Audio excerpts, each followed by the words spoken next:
Hi everybody, it's Colin Stevenson here, joined by my hero John Lenhart. Hi John. Hi. Today's so exciting. Now I just have to let people know that through the 2 years that you and I have spoken, we have literally come together based in a conjunctive on truth, on life, on spirituality, on science, and we've just come together and we've bonded.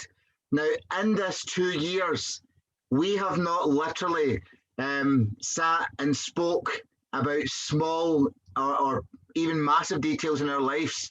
We are both talking about every time that we speak, we talk about how we can help people. We talk about how we can bring each other together. Now, what you've taught me and what we are teaching together to the world is humongous, and there's nobody that can replicate it. Now, I do not know who the man is behind it all. And this is why this is the most exciting part of our, it must be near 100 videos now, John.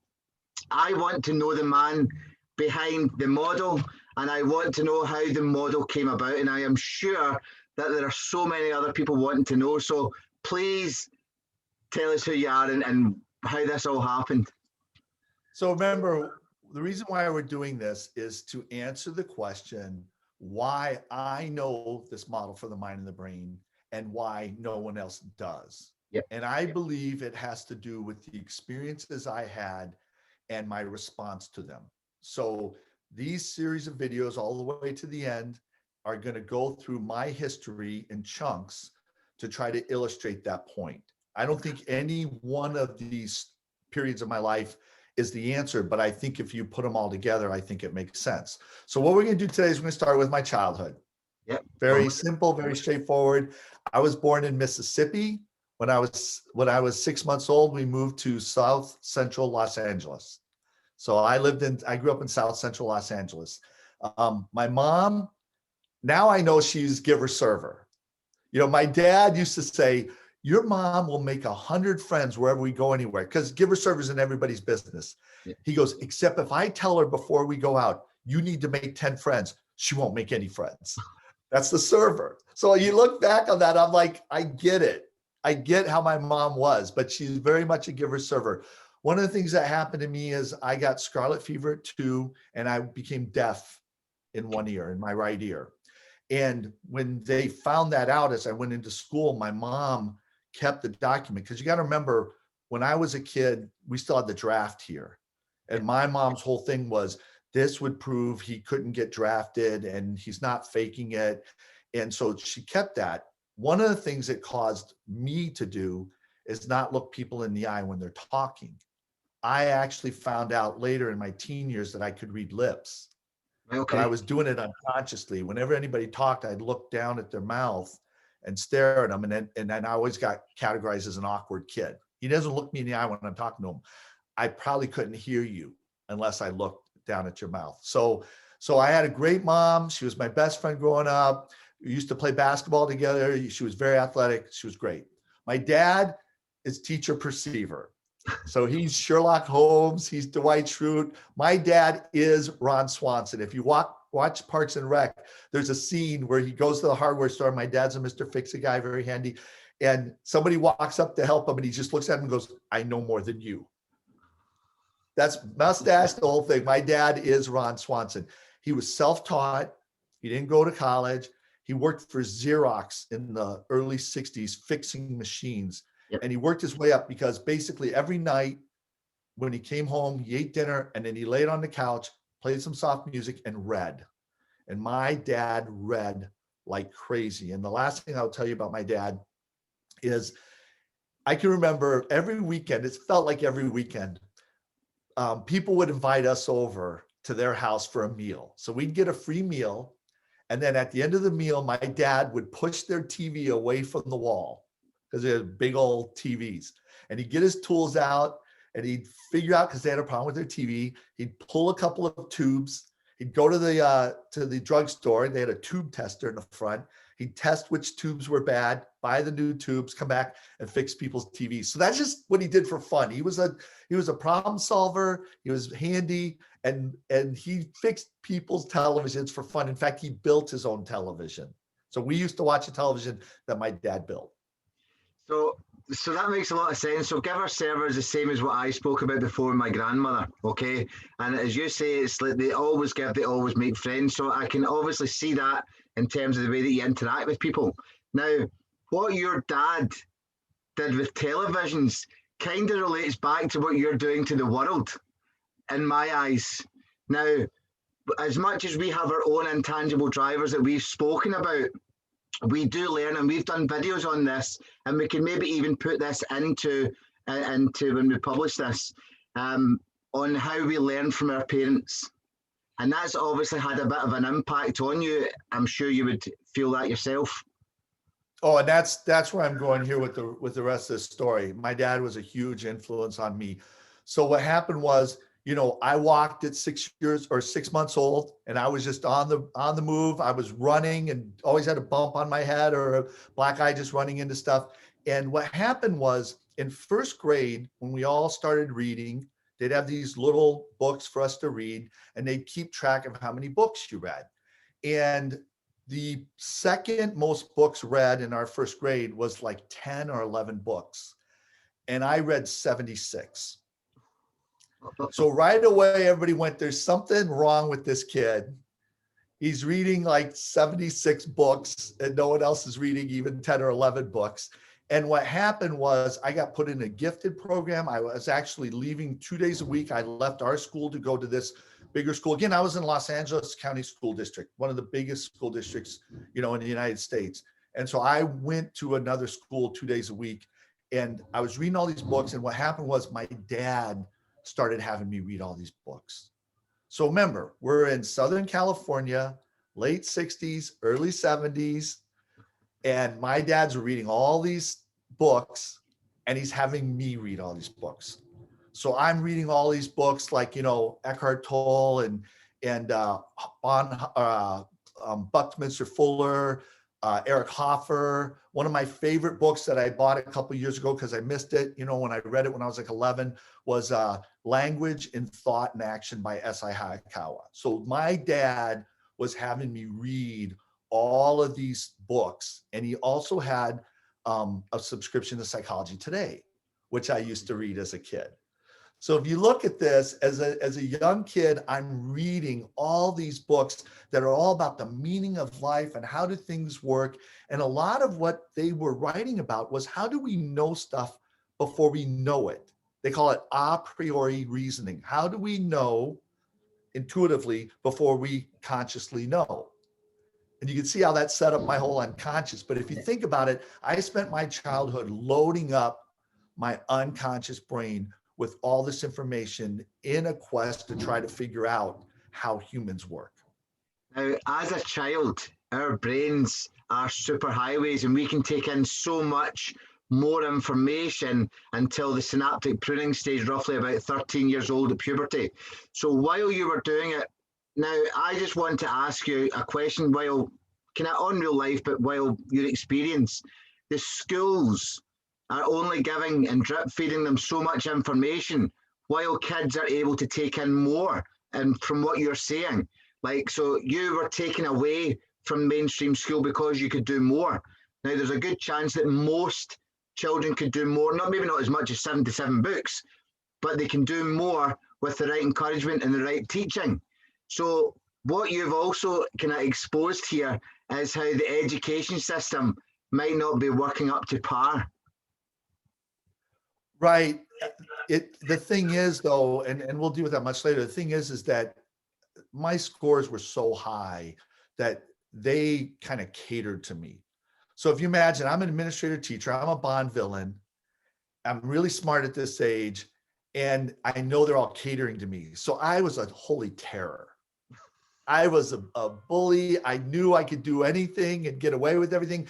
I wanted to be an astronaut growing up. They would move a television into a room for me, nobody else in the school, to watch, moon landing and all I had all the NASA stuff memorized. I can tell you everything about a Saturn V rocket, Gemini. That's what I memorized. Some boys say memorize sports or memorize dinosaurs or whatever. I had memorized the whole NASA thing, and they catered to me like crazy.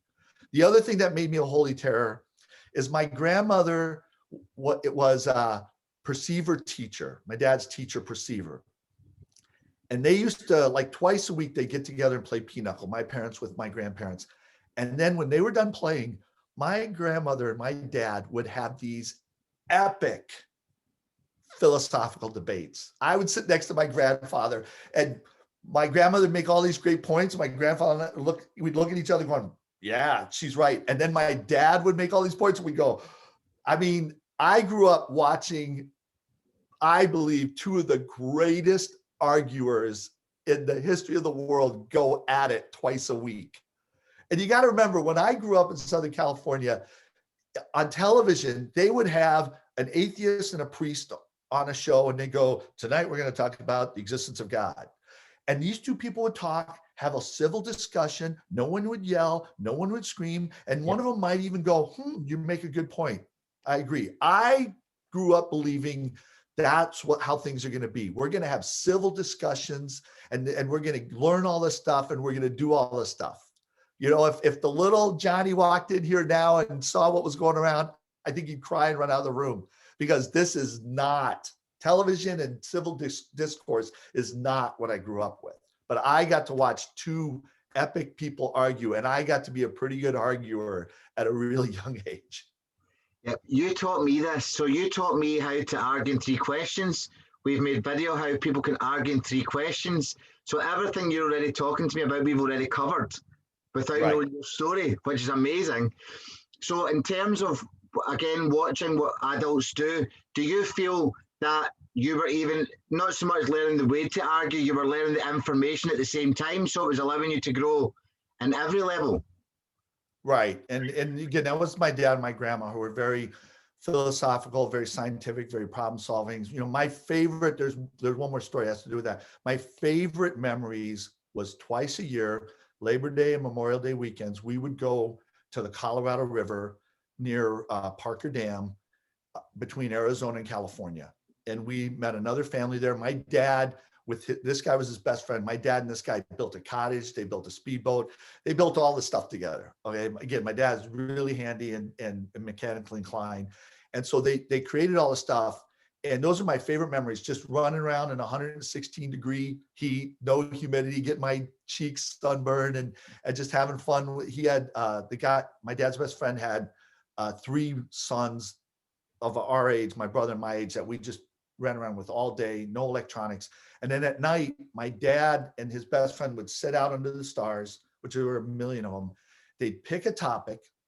One of them would choose one side, the other choose the other side. They'd argue for 10 or 15 minutes, and then they would switch sides.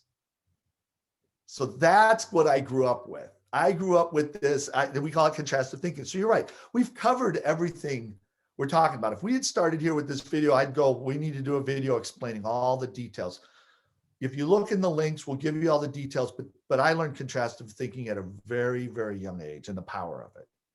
That's unbelievable. So I grew up in a house with 5 children and a single mum, and everyone wanted to put their point across.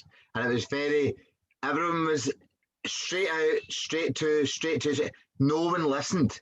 So the difference between your thought process and mine, and I believe that mine back then and the way that we act is the way that the majority of life works.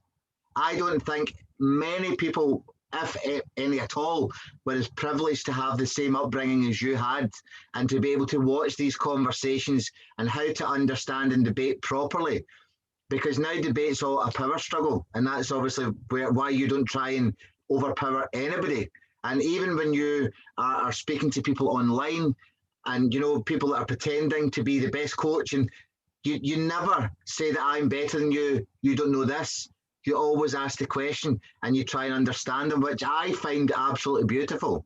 And that would be, in my ideal utopia, that was what I always wanted. And you did it to me just about nearly 2 years ago, and you and I managed to speak, and you showed me where you felt I was wrong, and I'll say, well, I believe that, and this is how it happened. So I totally get you, and this story actually fascinates me from such a young age to get you to where you are just now. So I'm excited to hear more. So I'll stop talking. So I was very active and I was very good at sports. So the other half of who I was I was very much involved in sports. Now, again, Southern California, I was outside every day. I always had holes in my pants and holes in my shoes. In fact, I would go through shoes so quickly. I'd run everywhere. I think people would have definitely said I was ADHD as a kid or hyperactive. I was actually called hyperactive. And I would run my shoes right in the ground. There was a company, Stride Right, back then that said, if you wear out your shoes before you outgrow them, we'll give you a new pair of shoes. When I got my third pair of shoes, they said, don't ever come back to the store again. So I burned through 3 pairs of shoes before my feet changed. And it was so quick. They were looking at me like, how could you do it? My parents put steel toes on my shoes. They had experts. I just ran through shoes. Like literally they just fell off my feet. Okay. But I played all these sports because, you know, in Los Angeles, when I grew up, we had 3 recesses a day outside. So I look back at that, I'm like, we were outside half the day playing football or basketball or especially kickball. Now, again, I'm an administrator, and what used to happen, one of my favorite days of the year was they would pick 2 captains because we had all these outside activities, and they had a schedule written out, like where you had to be, because they had to manage the whole playground. You know, we all wanted kickball every day, you know, as much as possible. And what happened is at the start of the month, the teacher would have 2 people go up front and 2 guys and then 2 girls, and they were captains and they had to pick their team. For administrator, that's Christmas. Like drafts or picking teams is like Christmas. And I didn't know why. I didn't know I was an administrator then, but I got up in front and I was just like, oh, this is my favorite time of year. I'm going to pick a team that is great at kickball, and then I'm going to fill in all the other sports. And I just always had the best team. And I was one of the better players, but I got to be honest, I grew up with some amazing athletes in my elementary school. They played in the NFL. They played in all these different arenas. They were professionals. They played in college. They scored touchdowns in back-to-back Rose Bowls. I played with some amazing athletes. And so the thing is I think I lost 1 kickball game in my entire elementary school career. It was in the 6th grade, and I cried in class afterwards. I was so devastated. I was just in class just crying. You know, they're starting to teach, and I just like, this was my only loss in my career. So it was absolutely devastating. But the thing is that the sports and everything, what I wanted to share about my childhood is I wanted to share about 2 events, because we did a show about the amygdala. And I want to share about 2 people associated with 2 events. So the first sport I ever played in the parks and recreation system was basketball. And they had us, you know, do a layup and shoot a free throw. 100 and some kids do it. I was the only kid who got both of them. I made my layup, made my free throw, and I got picked by this guy, Henry Andrews. Now, Henry Andrews had a son, Danny Andrews, who was the absolute greatest athlete I've ever seen in my life. And I've never seen a professional athlete better than Danny Andrews as a kid. This guy won every sport championship. We just all knew his team was always going to win the football, the baseball, the basketball. In America, they have the pass, punt, and kick thing for the NFL, for our American football. In Southern California, they had a thing called the Dodger Skill Contest. It was essentially a pass, punt, and kick for baseball. Yep. And Danny won it for all of Southern California 2 years, and he finished 2nd 2 years. And that's just his baseball ability. He scored touchdowns in back-to-back Rose Bowls for UCLA. This guy was an amazing athlete. And his dad picked me. And so really, I was Scottie Pippen to Danny's Michael Jordan. It was him and I were on this team. And we went to the LA City Championship. We lost to a team from what we call Dominguez Hills. So today on a map, you would call it Compton. I lived like 3-4 miles from Compton. This is where I grew up. And a team from Compton basically beat us. But Henry Andrews, Danny's dad, was the most amazing coach I ever had in my life. The guy was very strategic. He was very smart. He was an awesome teacher. He was very competitive. And I think looking back, he was administrator teacher. However, he was Black. And the thing is my first experience with a Black man was Henry Andrews. And we know about the brain. Our brain naturally categorizes people and naturally forms a tree. Yep. And in my brain, Black man became Henry Andrews. I love Henry Andrews. I played basketball after him. I played basketball up through middle school. I never had a coach teach me stuff that he hadn't already taught us when I was 8, 9 years old. The drills he did at 8, 9, I just joke like this guy got a bunch of 8, 9-year-olds to do amazing drills. And so one of the things that happened is in my brain, Black guy, I have this huge emotion. And remember what we taught about racism. Yep. Unconscious bias is unconscious. You cannot consciously change it. Yep. So you have a tree in your brain, Black male. I have a Black male tree. The biggest branch on my tree is Henry Andrews. I have a huge smiley face. When I see a Black male, before I consciously can do anything, the squirrel goes to that branch and I unconsciously show a pleasant face.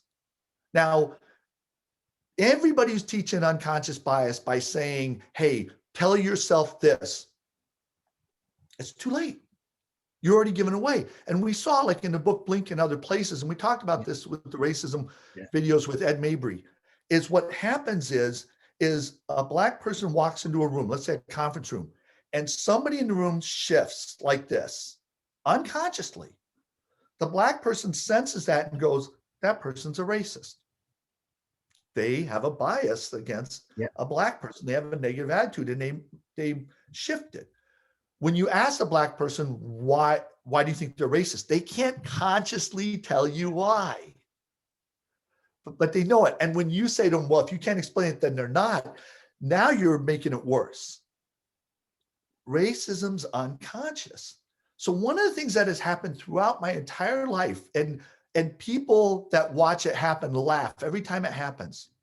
I could be in a crowd, and part of my story is I'm going to move away. Where I grew up was Torrance, California, and it became Carson like 51 or 52 years ago. If you look up Carson, California, it's known for two things. It is the most racially diverse city in the United States. And it's got more parks than any other city in the United States, like per capita or per square mile. I grew up in a place that was completely racially diverse.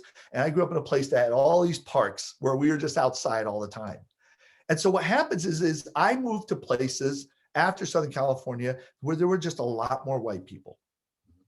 And what happens is I'm with a bunch of people and there will be a Black person who's walking, will stop, will look at me, look at everybody, look at me, walk up to me and start asking me questions. Now, why, and this has happened my entire life. Why does a Black person walk up to me, look at me and talk to me and nobody else and talk like we've been best friends? Because unconsciously they're vibing me and they're going, well, that guy likes me. That guy has a pleasant attitude. That has happened my entire life. And that's one of the things that I've always in the back of my mind going, there's something else going on here that I get picked out in a crowd. And like I said, the people who know this about me, they laugh all the time. But it's like, I have this great emotion buried because of this guy, Henry Andrews. And what I've learned, I think, is also, he's like kind of like a role model for me being an administrator teacher. Like when I describe Henry Andrews, I'm trying to describe myself. Yep. Because I want to believe I'm like this guy. This guy was so awesome, but I think he was an administrative teacher. He was an amazing teacher, and he administrated that team. He coached that team. I'd like to think I was as good a coach as him. So basically, when you were younger, you knew there was more to life than what we were taught. There was more to life than we could speak about. There was more to life than we can touch. And that was probably where the start of your quest to try and kind of start working things out started going as you got older. Because we're still in elementary school at this point, aren't we? Or we're not even in high school yet.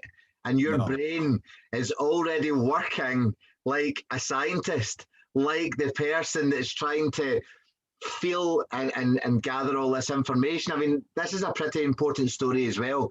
And there's a very big moral to it, you know, because we are all just people. Right. And sorry, yeah, carry on. Yeah. No, we are, and the thing is, you're going to see, I synaptic. You brought up synaptic pruning. I'm going to talk about up until synaptic pruning. We'll say that for another episode. So I did have one traumatic event as a child. So what happened was, in 5th grade, we were going to the library, and this kid pushed me from behind, and so I pushed the kid in front of me. And the kid in front of me, his name is George Harris. Really tall guy. And I was always really tall for my age. So George and I kind of like the 2 tallest kids in the entire school. And so what happened was, I pushed him. He turned around, and pushed me back. I hit him, and then he picked me up and threw me over a desk. And it was like, end of fight. Okay. Now, George was a big black kid, and he was a friend of mine. George and I, we're friends. It's amygdala stuff again. Yeah. Shove. We're kind of at 160, walking to the library, shove, punch, pick up, throw over the desk. Okay. I got suspended. He got suspended for 3 days. The school brought me in on one of those 3 days to take a national math test, by the way, which I got a 100% on. So that just tells you I knew what was going on. Like, I had to miss 3 days of school, and one of those days was they had this national math test to prove some things about the school. They brought me in undercover, take the test, and take off. Okay.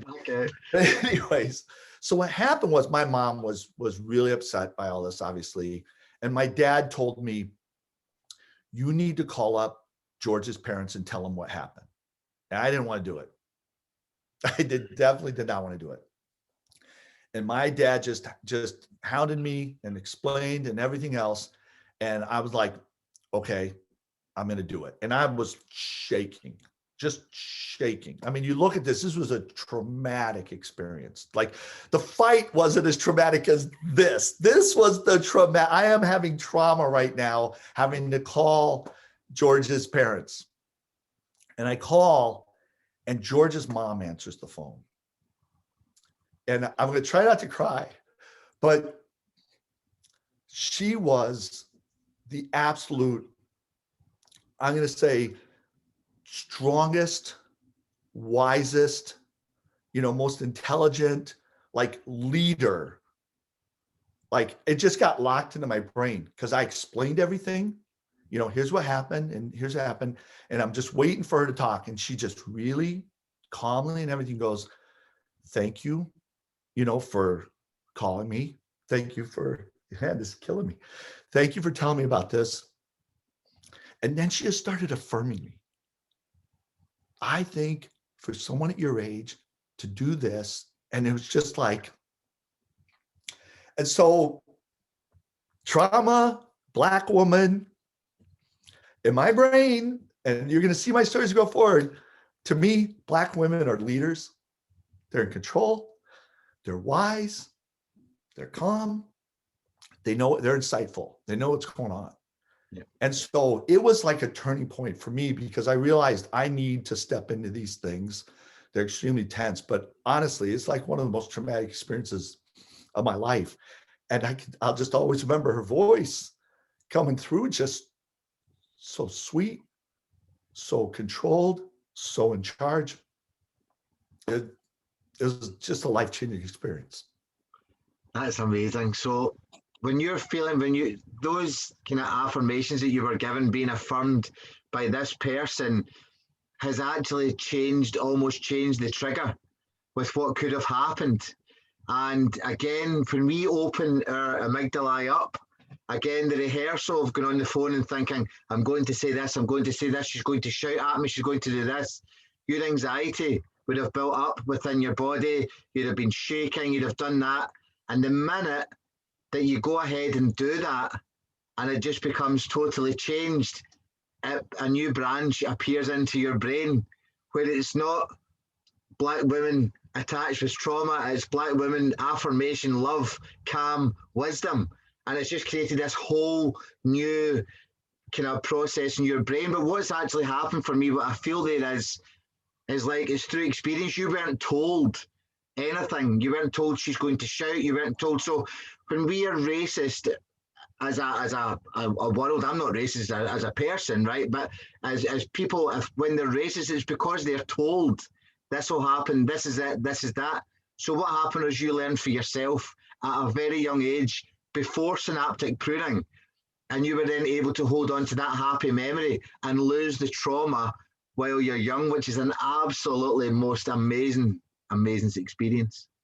Right. So what I would summarize this whole thing is to say, at a very young age, I got a lot of information put into my unconscious brain, and my unconscious brain was always told I wanted to figure this out. I wanted to figure out how people think. I wanted to figure out what humans are.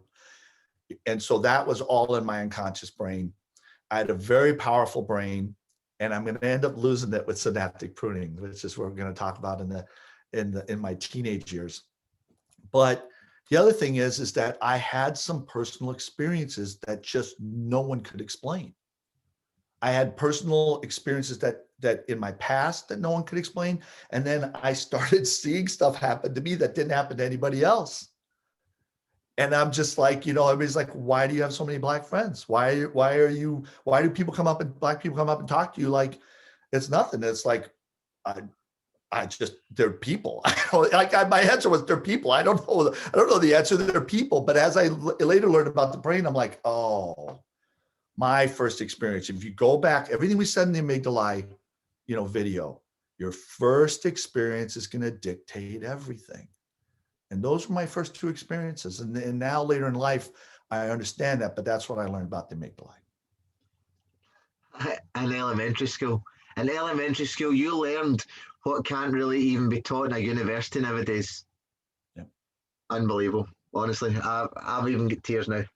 It's it's an absolutely beautiful story, and to take this on and be able to now, like once we get there and we're able to show people how to replicate that, it's the most beautiful gift that you've been given, and it's the most beautiful gift that you can give, and I just can't wait to hear the rest of it. Like, I feel genuinely uplifted by that whole story, and all my feelings are going mad inside, and it's absolutely beautiful. And this is a normal conversation, a normal life. It's not normal. It doesn't happen to everybody. There are certain people that are chosen to learn certain things a certain way, and I can't thank you enough for sharing that with me today, and everybody else who's watching. So thank you so much, John, and I'm looking forward to hearing the next part. Take it easy.